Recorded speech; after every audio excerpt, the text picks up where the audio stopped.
இந்த மயில் அண்ட் தினேஷ் 2 பேருமே ஒரு புதிய திட்டம் போடுறாங்க. அந்த திட்டம் பலிக்கக்கூடாது அப்படின்னு சொல்லி நீங்க நினைச்சீங்கன்னா, இந்த வீடியோவுக்கு லைக் பண்ணி உங்களோட கருத்துக்கள தெரியப்படுத்துங்க. ஏன்னா மயில பொறுத்தவரைக்கும் அவங்களோட கேரக்டர மாத்தியிருக்கிறாங்க. இப்ப வரைக்குமே வேற ஒரு ஆர்டிஸ்ட் நடிச்சிட்டு இருந்தாங்க. அவங்களுக்கு என்ன ஆச்சு அப்படிங்கிறதே தெரியல. இப்ப இவருக்கு பதில் இவர் அப்படிங்கிற மாரி ஒரு புதிய ஆர்டிஸ்ட்ட கொண்டு வந்திருக்கிறாங்க. இவங்களுமே ஆக்டிங் ரொம்பவே சூப்பரா பண்ண தான் செய்றாங்க. இப்ப அவங்களுக்கு தினேஷ் கால் பண்ணியிருக்கிறாங்க. "நீ என்ன நம்புன அப்படின்னு சொன்னா, என் கூட இப்பவே ஓடி வந்துரு" அப்படிங்கிற மாரி சொல்றாங்க. மயிலுக்கு இதுல சுத்தமா விருப்பம் இல்ல. "ஏன் இப்படியெல்லாம் பண்ணிட்டுருக்குற, இப்படியெல்லாம் பேசாத" அப்படிங்கிற மாரி சொல்ற சமயத்துல, "நீ என்ன உண்மையா காதலிக்கிற அப்படின்னு சொன்னா என் கூட வந்துரு. உங்க அக்கா நம்ம 2 பேருமே பிரிச்சுருவாங்க. ஏன்னா நான் குடிக்கிறேன் அப்படி இப்படின்னு சொல்லிட்டு எப்படியாவது நம்மளோட லைஃப கெடுத்துருவாங்க" அப்படிங்கிற மாரி சொல்றாங்க.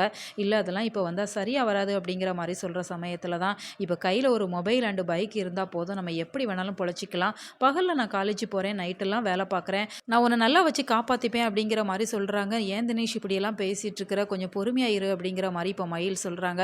"சரி வெயிட் பண்ணு, நான் கொஞ்சம் யோசிச்சு சொல்றேன்" அப்படிங்கிற மாரி சொல்ற சமயத்துல தான் இந்த தினேஷ் பயங்கரமா ஹாப்பி ஆகுறாங்க.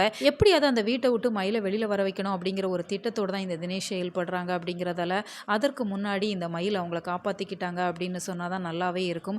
இந்த விஷயத்த கூடிய சீக்கிரம் விஜய் மல்லியோட கவனத்துக்கு கொண்டு போனாங்க அப்படின்னு சொன்னா, ஸ்டோரி ரொம்ப ரொம்ப நல்லா இருக்கும். அதத்தான் ரசிகர்களுமே எதிர்பார்த்து காத்து இருக்கிறாங்க. அப்படி இல்ல அப்படின்னு சொன்னா, இந்த தினேஷால மயிலோட வாழ்க்கை நிச்சயமா ஒரு கேள்விக்குறியா மாறதான் செய்யும். அதுல இருந்து இந்த மயில் மீண்டு வரதுக்கு ரொம்ப ரொம்ப கஷ்டமாகும் அப்படிங்கிறதால, அது நடக்கிறதுக்கு முன்னாடி விஜய் மல்லி 2 பேருமே இதில முயற்சி எடுத்து அவங்கள காப்பாத்தணும் அப்படிங்கிறது தான் ஒட்டுமொத்த சீரியல் ரசிகர்களோட விருப்பம். நீங்க இத எப்படி பார்க்குறீங்க? உங்களோட கருத்துக்கள மறக்காம கமெண்ட்ல தெரியப்படுத்துங்க. மேலும் இது போன்ற வீடியோக்களுக்கு நம்ம சேனல சப்ஸ்கிரைப் பண்ணுங்க.